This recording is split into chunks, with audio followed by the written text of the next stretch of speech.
Bismillahirrahmanirrahim. Innani ana Allahu la ilaha illa ana fa'budni wa aqimis salata lidzikri. Untuk apa kita sholat? Menunaikan kewajiban semata? Atau lebih dari itu? Sesungguhnya, siapa yang membutuhkan sholat? Allah atau kita? Sholat merupakan hak Allah atas hambanya yang diciptakan tak lain untuk mengabdi kepadanya. Namun sesungguhnya, sholat bukan hanya bentuk ibadah, tak melulu sebagai sebuah kewajiban yang harus kita tunaikan. Karena Allah Maha Kaya, sesungguhnya kitalah yang membutuhkan sholat untuk menghaturkan rasa syukur tak terputus atas nikmat yang Allah berikan. Namun sholat juga memiliki makna lain, di mana kita sebagai individu Islam menyatakan secara jelas identitas kehambaan sebagai makhluk yang tunduk kepada Allah di antara manusia dengan identitas.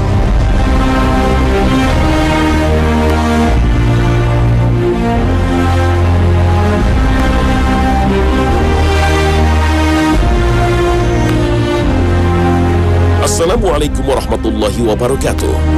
Sholat adalah amalan ibadah yang akan pertama kali dihisab oleh Allah. Dengan demikian, tentu saja ibadah ini memegang peranan penting. Lalu seberapa yakin Anda bahwa Allah menerima sholat kita? Cukupkah amalan sholat kita? Khazanah, Ensiklopedia Islam Dunia kali ini akan menyajikan amalan penting yang menyempurnakan ibadah sholat kita. Semoga dapat dijadikan bahasan yang bermanfaat. Amin, amin, Allahumma amin. Hadits sahih riwayat An-Nasa'i dan At-Tirmizi menyebutkan, dari Abu Hurairah Rasulullah SAW bersabda, sesungguhnya amalan yang pertama kali dihisab dari seorang hamba pada hari kiamat adalah sholatnya. Jika sholatnya baik, maka beruntung dan selamatlah dia. Namun jika rusak, maka merugi dan celakalah dia. Jika dalam sholat wajibnya ada yang kurang, maka Rabb yang Maha Suci dan Maha Mulia berkata, lihatlah, apakah hambaku memiliki sholat sunnah? Jika ia memiliki sholat sunnah, maka sholat wajibnya disempurnakan oleh sholat sunnah tadi. Kemudian dihisaplah seluruh amalan wajibnya sebagaimana tadi. Ya, kita tidak pernah tahu apakah sholat fardu kita telah benar dan diterima oleh Allah. Namun Allah Ar-Rahman memberikan kesempatan bagi hambanya untuk menyempurnakannya dengan sholat sunnah. Terlebih lagi, bukankah kita yang membutuhkan sholat sebagai imbal balik atas anugerah tak terhenti dari Allah? Allah tak pernah menghitung berapa banyak oksigen yang telah kita hirup. Tak pernah menarik bayaran atas mata, telinga, atau mulut yang kita gunakan. Tak juga berhenti memberi nikmat rasa bahagia dan tawa. Lalu mengapa kita masih menimbang-nimbang untuk menambah sholat sunnah sebagai wujud syukur kita? Tak hanya sebagai penyempurna amalan wajib, namun sholat sunnah juga membawa peran penting dalam membuat rumah yang penuh dengan nikmat Allah, seperti yang diriwayatkan oleh Imam Muslim.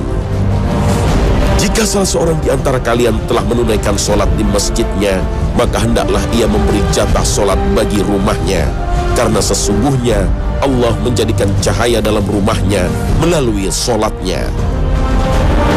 Jika sholat wajib hendaknya dilakukan di masjid, sebaliknya sholat sunnah dianjurkan untuk dikerjakan di rumah. Jika masjid telah mendapatkan keutamaan sholat, maka rumah adalah jatahnya sholat sunnah. Dalam hadis lain disebutkan bahwa Rasul bersabda, jadikanlah tempat pelaksanaan sebagian sholatmu di rumah-rumah kalian, dan janganlah jadikan rumah-rumah kalian itu seperti kuburan. Kebaikan sholat akan menaungi sebuah rumah yang penghuninya secara rutin melaksanakan sholat.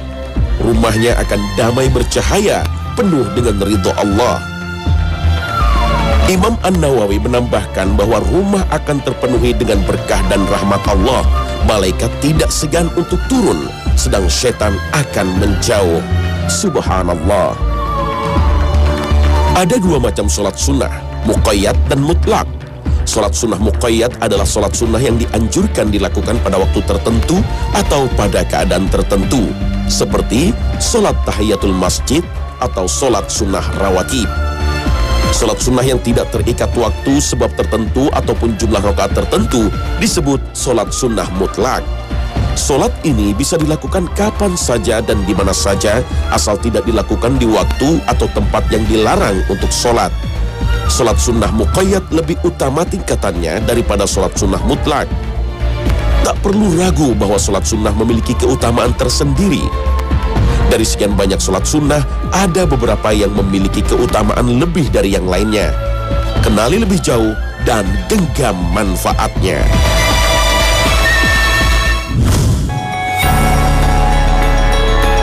Sesungguhnya orang-orang yang bertakwa itu berada dalam taman-taman surga dan di mata air sambil mengambil apa yang diberikan oleh Rabb mereka.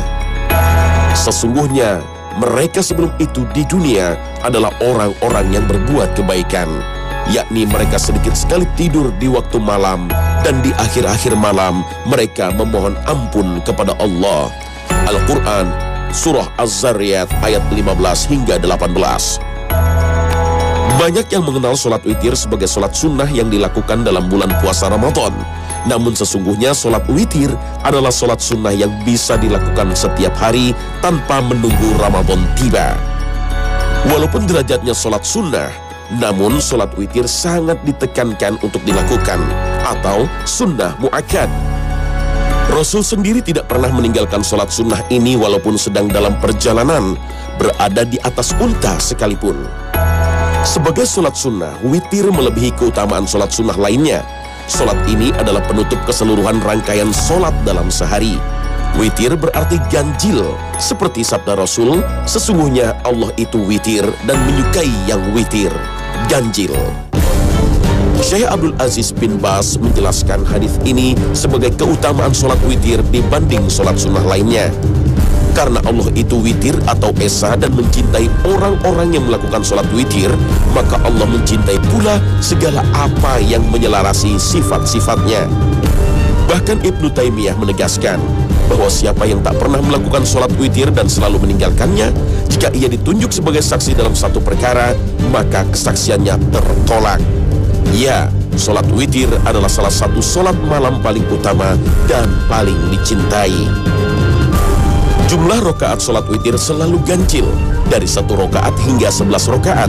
Sholat witir 3 rokaat bisa dilakukan dengan 1 kali salam atau dengan 2 kali salam. Pada witir 3 rokaat, surat yang disunnahkan untuk dibaca adalah surat Al-A'la pada rokaat pertama, surat Al-Kafirun di rokaat kedua, dan surat Al-Ikhlas beserta 2 surat Mu'awwizatain atau surat Al-Falaq, dan surat An-Nas untuk rokaat terakhir. Sedang sholat witir 5 rokaat dilakukan langsung 5 rokaat. Duduk tasyahud dilakukan hanya pada rokaat kelima, kemudian langsung salam. Sedang dalam sholat 7 rokaat dikerjakan tanpa duduk tasyahud kecuali pada rokaat ke-6. Kemudian dilanjutkan dengan berdiri pada rokaat ke-7, duduk tasyahud pada rokaat itu, dan salam. Begitu pula dengan sholat 9 rokaat, duduk tasyahud hanya pada rokaat ke-8 dan kembali berdiri untuk rokaat ke-9, kemudian duduk tasyahud akhir dan salam. Aisyah radhiyallahu anha mengatakan, kadang-kadang Rasulullah SAW melaksanakan witir di awal malam, pertengahannya, dan akhir malam. Sedangkan kebiasaan akhir beliau adalah beliau mengakhirkan witir hingga tiba waktu sahur. Hadis riwayat Muslim. Sepertiga malam terakhir memiliki keutamaan sebagai waktu diijabahnya doa, dan malaikat pun ikut hadir dalam sholat di waktu-waktu ini. Pada sholat witir disunahkan membaca doa kunut sebelum atau sesudah rukuk pada rakaat terakhir, namun tidak melakukannya pun diperkenankan. Selepas sholat witir, Rasul mengajarkan untuk membaca Subhanal Malikil Quddus Rabbil Malaikati Warruh, Maha suci zat yang merajai lagi maha suci, Tuhan para malaikat dan ruh. Utamakan witir dan raihlah keberkahan, insya Allah.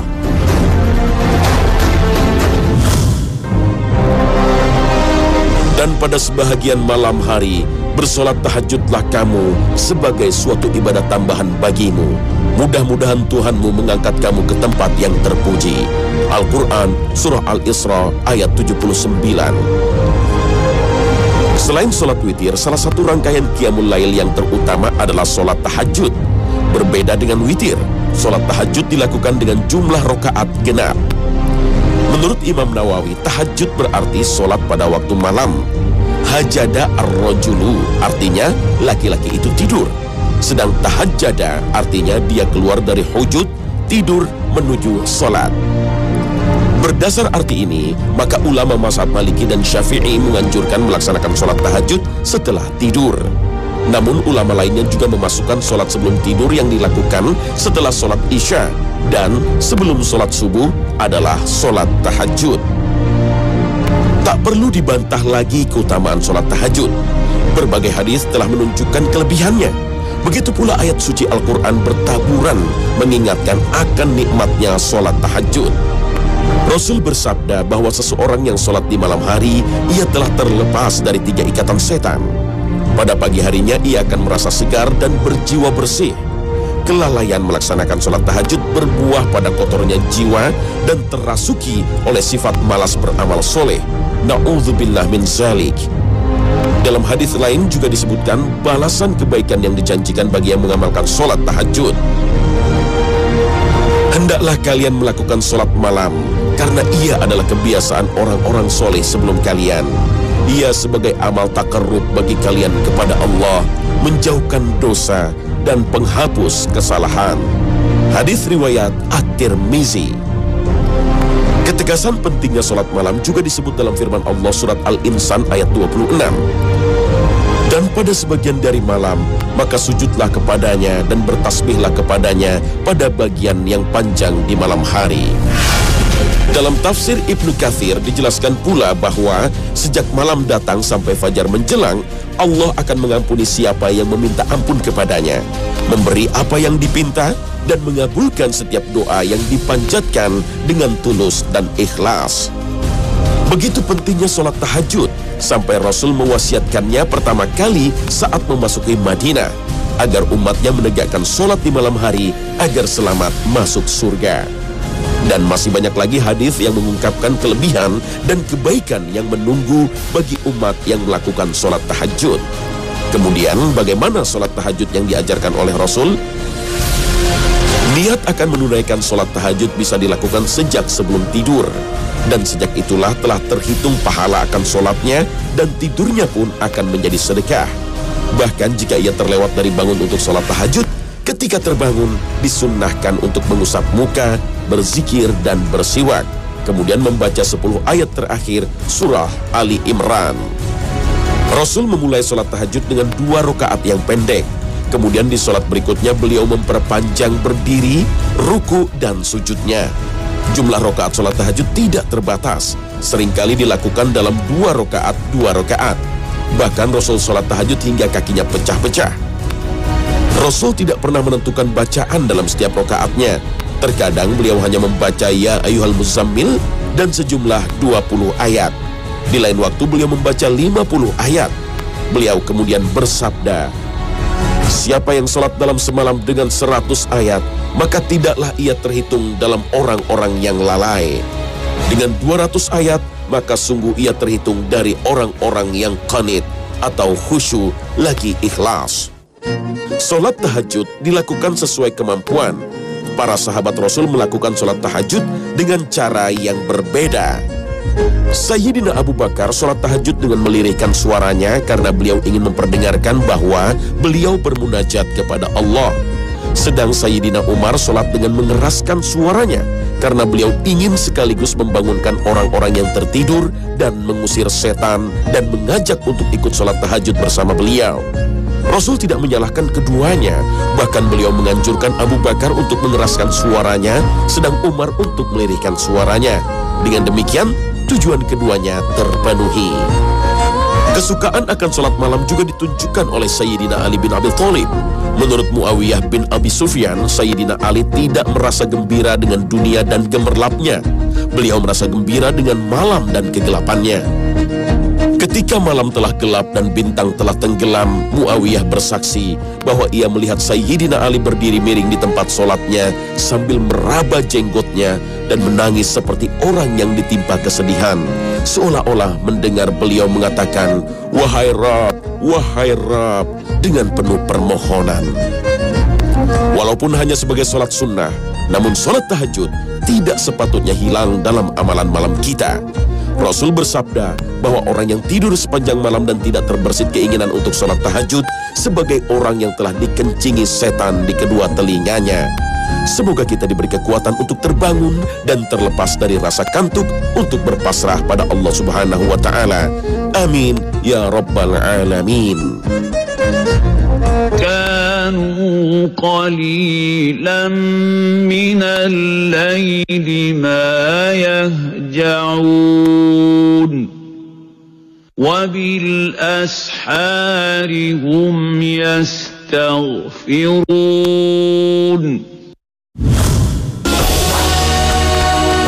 Salat sunnah rawatib adalah salat sunnah yang paling dikenal karena selalu menyertai dan mengiringi salat wajib. Yang dilakukan sebelum salat wajib disebut qobliyah, dan sesudah salat wajib disebut ba'diyah. Salat sunnah qobliyah mempersiapkan diri dan jiwa yang sebelumnya telah disibukkan oleh urusan duniawi agar sigap dan tidak lalai dalam melaksanakan salat wajib. Sedangkan salat sunnah ba'diyah dimaksudkan menutupi beberapa kekurangan yang terjadi dalam salat wajib yang baru dilakukan. Sungguh Allah Maha Penyayang terhadap hambanya, diberinya keleluasaan dan keringanan untuk menyempurnakan ibadah sholat wajib. Bahkan dengan setiap sujud yang kita lakukan, Allah akan meninggikan satu tingkat derajat kita dan menghapus satu kesalahan. Maka berlomba-lombalah dalam memperbanyak sujud dalam sholat sunnah. Sholat rawatib terbagi menjadi dua. Sholat sunnah mu'akkad yang disebutkan oleh Ibnu Umar, aku ingat 10 rakaat dari Nabi SAW, 2 rakaat sebelum zuhur dan 2 rakaat sesudahnya, 2 rakaat sesudah maghrib, 2 rakaat sesudah isya, serta 2 rakaat sebelum sholat subuh. Pada saat itulah Nabi SAW tidak mau ditemui. Hafsah radhiyallahu anhuma menceritakan padaku bahwa jika muazin mengumandangkan azan dan fajar yang kedua telah terbit, beliau sholat 2 rakaat. Kebiasaan lain yang diceritakan oleh Siti Aisyah, Rasul melakukan sholat sunnah 4 rakaat sebelum sholat zuhur. Sedangkan sholat sunnah ghairu mu'akkad adalah 2 rakaat sebelum sholat asar, maghrib, dan isya. Namun dalam beberapa hadis lainnya disebutkan pula keutamaan 4 rakaat sebelum sholat asar. Rasul pernah pula bersabda, seorang yang melakukan sholat sunnah 12 rakaat setiap harinya karena Allah, yaitu 4 rakaat sebelum zuhur, 2 setelahnya, 2 lagi setelah maghrib dan isya, serta 2 sebelum subuh, maka Allah akan membangunkan baginya sebuah istana di surga. Masya Allah. Amalan rawatib hendaknya dilakukan secara kontinu. Allah mencintai amalan yang kontinu walaupun sedikit. Imam Nawawi lebih mengutamakan amalan yang sedikit namun konsekuen dilakukan daripada amalan yang banyak namun hanya sesekali. Beliau menyatakan bahwa amalan sedikit yang rutin akan mengekalkan ketaatan, zikir pendekatan daripada Allah, dan kuatnya niat dan keikhlasan dalam beramal. Balasan pahala yang lebih besar dan jaminan diterimanya amalan oleh Allah adalah kelebihan merutinkan amalan walau sedikit. Wallahu a'lam. Dari keseluruhan sholat rawatib, 2 rakaat sebelum sholat subuh adalah yang paling utama. 2 rakaat ini masih termasuk dalam amalan qiyamul lail. Jika sholat rawatib lainnya boleh ditinggalkan dalam keadaan bepergian, namun Rasul tidak pernah meninggalkan sholat sunnah qabliyah subuh ini. Bahkan Imam Muslim meriwayatkan sebuah hadis yang menyebutkan bahwa sholat sunnah fajar atau subuh lebih baik dari dunia dan seisinya. Surat yang baik dibaca pada 2 rakaat sholat ini adalah surat Al-Ikhlas dan surat Al-Kafirun. Menginjak pada sholat rawatib ba'diyah, sholat sunnah ini hendaknya dilakukan dengan memberi jeda sejenak setelah sholat wajib dengan zikir atau berpindah tempat sholat.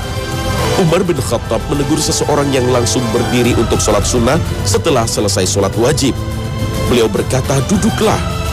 Celakalah ahlul kitab itu karena tidak adanya sela di antara sholat mereka. Dan Rasulullah membenarkan pernyataan ini dengan bersabda, Umar ibnu Khattab telah berbuat baik. Hikmahnya adalah sebagai pembeda antara sholat wajib dan sholat sunnah, serta memperbanyak tempat kita sujud menyembah Allah, sehingga lebih banyak saksi atas amalan kita kelak di hari kiamat.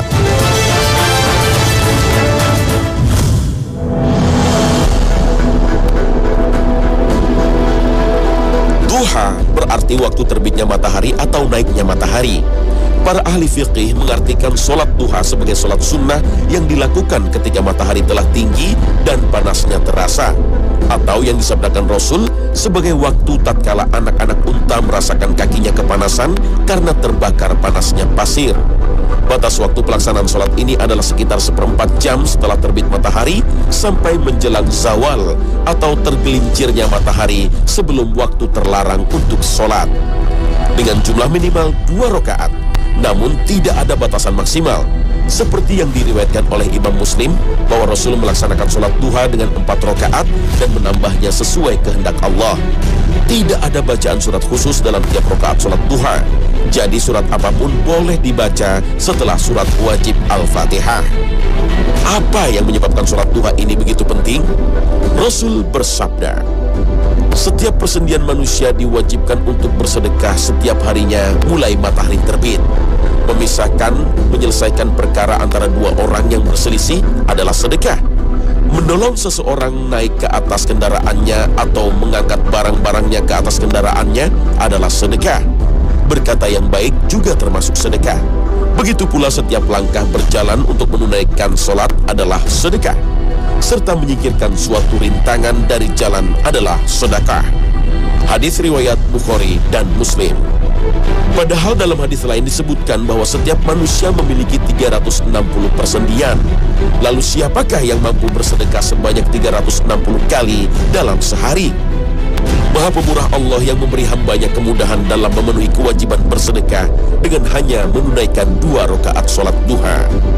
Dari Abu Dzar, Nabi Shallallahu Alaihi Wasallam bersabda, pada pagi hari diharuskan bagi seluruh persendian di antara kalian untuk bersedekah. Setiap bacaan tasbih subhanallah bisa sebagai sedekah. Setiap bacaan tahmid alhamdulillah bisa sebagai sedekah. Setiap bacaan tahlil la ilaha illallah bisa sebagai sedekah. Dan setiap bacaan takbir Allahu Akbar juga bisa sebagai sedekah. Begitu pula amar ma'ruf, mengajak kepada ketaatan, dan nahi mungkar, melarang dari kemungkaran adalah sedekah. Ini semua bisa dicukupi, diganti dengan melaksanakan sholat duha sebanyak 2 rakaat. Hadis riwayat Muslim. Seorang yang menyempatkan dan menyelesaikan ibadah duha di pagi hari sebagai urusan akhirat, maka Allah akan menjauhkan darinya keburukan yang akan terjadi di siang hari. Dimudahkan baginya urusan-urusan dunia di siang harinya. Ketaatan terlihat pada orang yang mau melaksanakan sholat duha, karena sholat duha adalah sholatnya orang-orang awwabin atau orang yang kembali kepada Allah. Masya Allah. Bahkan seorang Rasul manusia pilihan yang telah dijamin surganya oleh Allah tak membatasi sholat sunnahnya sebagai ucapan syukur. Apalagi kita manusia biasa yang seharusnya memperbanyak sujud dan sholat sunnah untuk meraih ridhonya. Allah berfirman, apakah yang menyebabkan kalian masuk ke dalam neraka sakor? Mereka menjawab, kami dahulu tidak termasuk orang-orang yang mengerjakan sholat. Al-Quran, Surah Al-Mudaththir, ayat 42 hingga 43. Demikian khazanah pagi ini. Semoga kita selalu dijaga dengan banyak-banyaknya sholat kita. Amin, Allahumma amin. Wassalamualaikum warahmatullahi wabarakatuh.